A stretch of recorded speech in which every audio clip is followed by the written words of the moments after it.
Going into the eye of the Sahara, aka the Richat structure. Have you ever wondered why you never see photos of crop circles from the ground level?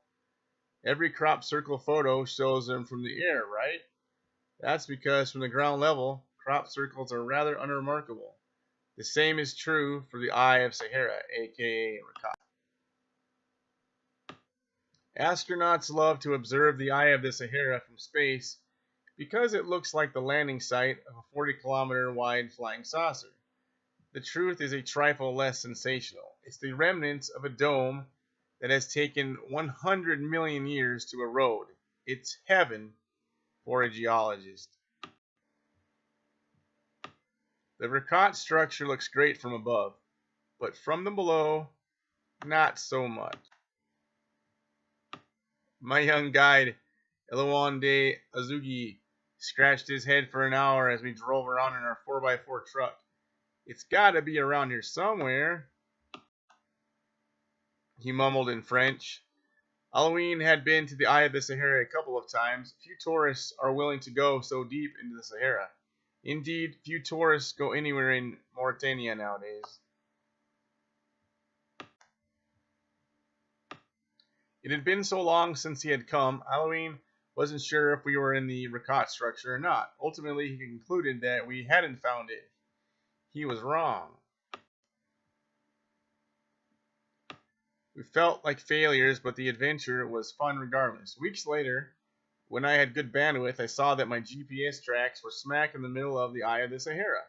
Perhaps an astronaut was admiring it right while I was driving through. Richat structure, Mauritania. The Richat structure is a geological formation in the African country of Mauritania. Although it resembles an impact crater, the Richat structure formed when a volcanic dome hardened and gradually eroded, exposing the onion-like layers of rock.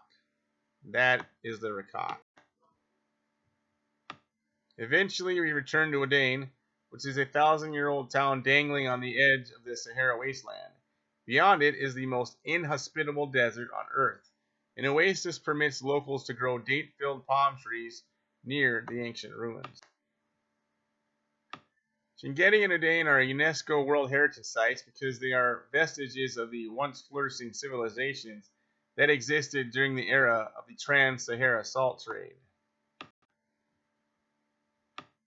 Both towns were learning centers back when Muslims led the world in science and technology. Today, they oversee decaying books. Although there's little to see from the ground level, the adventure of going to the eye of the Sahara is unforgettable. If you ever need to get away from it all, go to this desolate corner of Mauritania. This is taken from a write-up of Francis TAPON. And he traveled to all 54 African countries. He has a BA from Amherst College and an MBA from Harvard Business School. And you can find him on tapon.org. So this guy's talking about his travels to the Richat and how mundane it really is. Sorry, Jimmy.